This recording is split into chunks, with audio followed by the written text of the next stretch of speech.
नमस्कार दोस्तों, मैं अभिषेक पटेल आपका हार्दिक स्वागत करता हूं अपने YouTube चैनल इजी फार्मेसी में। दोस्तों हमारे चैनल को लाइक करें, शेयर करें एंड सब्सक्राइब करना दोस्तों बिल्कुल भी ना भूलें। दोस्तों हम लोग पढ़ रहे थे बायोकेमिस्ट्री एंड क्लिनिकल पैथोलॉजी में। अब हम लोग पढ़ने जा रहे हैं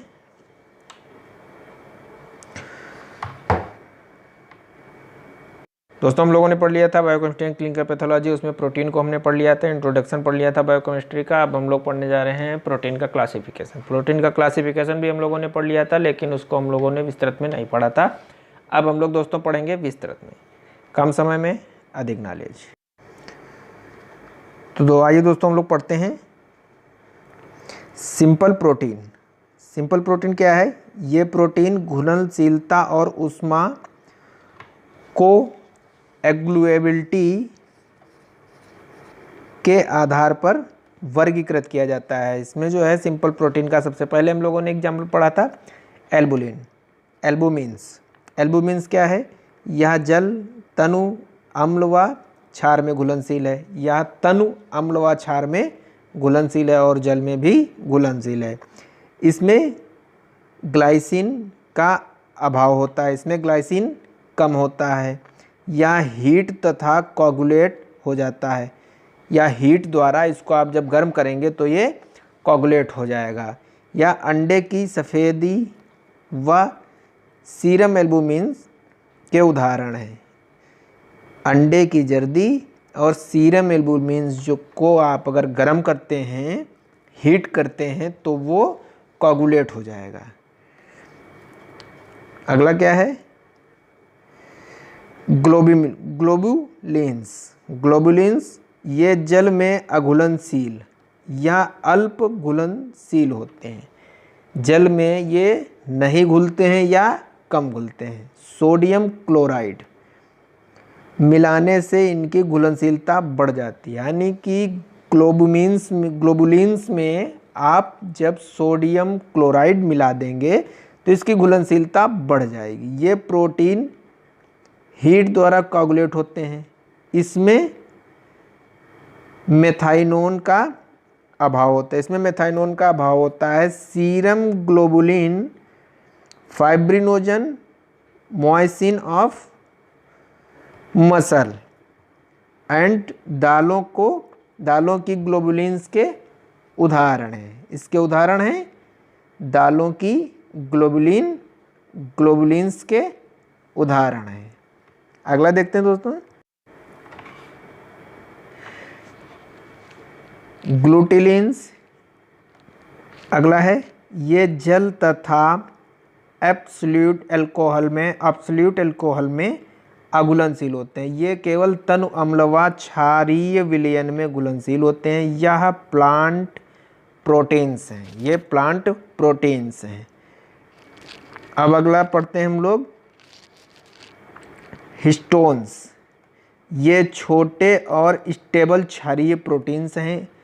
इनमें प्रचुर मात्रा में हिस्टिडीन होता है। ये जल में घुलनशील होते हैं तथा अमोनियम हाइड्रोक्साइड यानी कि NH4OH में अघुलनशील होते हैं। कौन? हिस्टोन्स। ये आसानी से ऊष्मा द्वारा कोगुलेट नहीं होते। या हीमोग्लोबिन और न्यूक्लियोप्रोटीन्स के ग्लोबुलिन के उदाहरण हैं। ग्लोबुलिन के एग्जाम्पल क्या है? हीमोग्लोबिन और न्यूक्लियोप्रोटीन ग्लोबुलिन्स के उदाहरण हैं। अब हम लोग बात करते हैं प्रोटामिन्स की। प्रोटामिन्स की बात करते हैं। ये सरलतम प्रोटीन्स हैं। यह जल में घुलनशील एवं ऊष्मा द्वारा कोगुलेट नहीं होते हैं।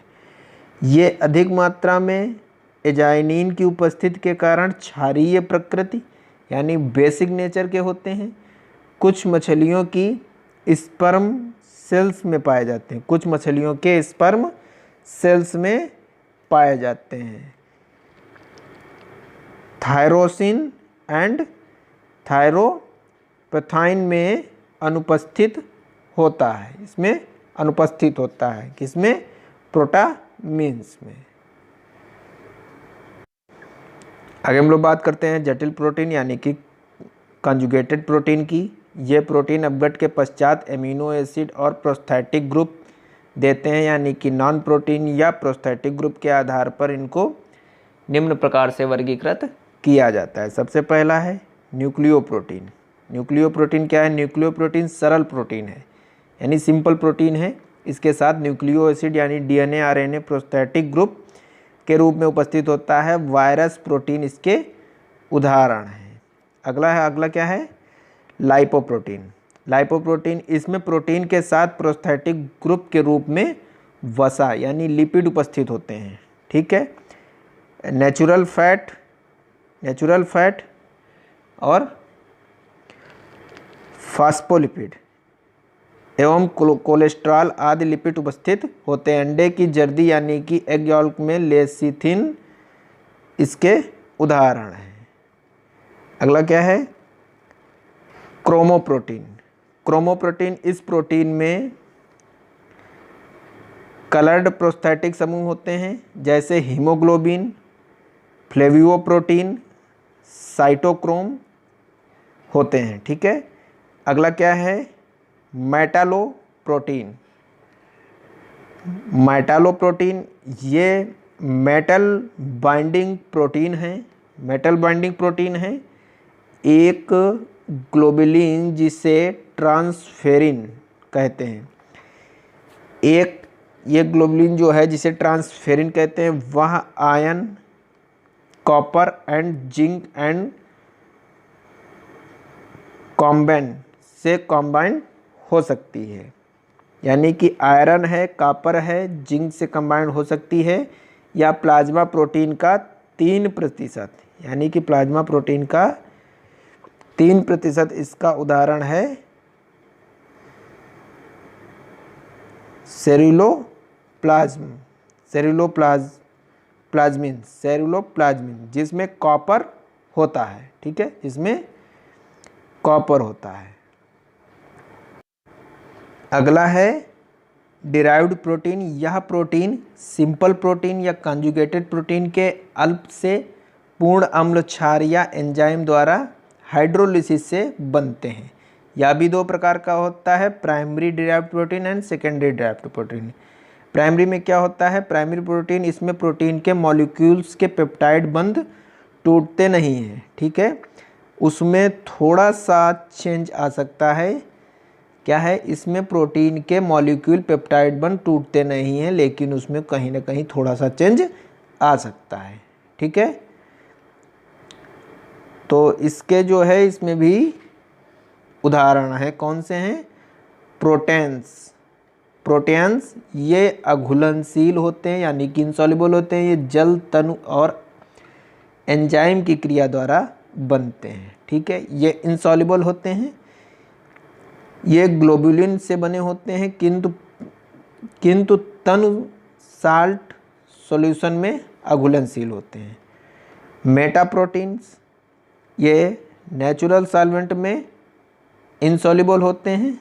ये प्रोटीन पर अम्ल व क्षार के एक्शन से बनते हैं। ठीक है। कोगुलेटेड प्रोटीन ये प्रकृति में प्रोटीन पर हीट या अल्कोहल के एक्शन से बनते हैं। ये अघुलनशील यानी इनसॉल्युबल होते हैं, जैसे पका हुआ मीट या पका हुआ एल्बुमिन। ठीक है, तो दोस्तों यहाँ तक हम लोगों ने पढ़ लिया है। अब इसके बाद हम लोग पढ़ेंगे दोस्तों फंक्शनल प्रोटीन को हम लोग अगले लेक्चर में जानेंगे। धन्यवाद दोस्तों।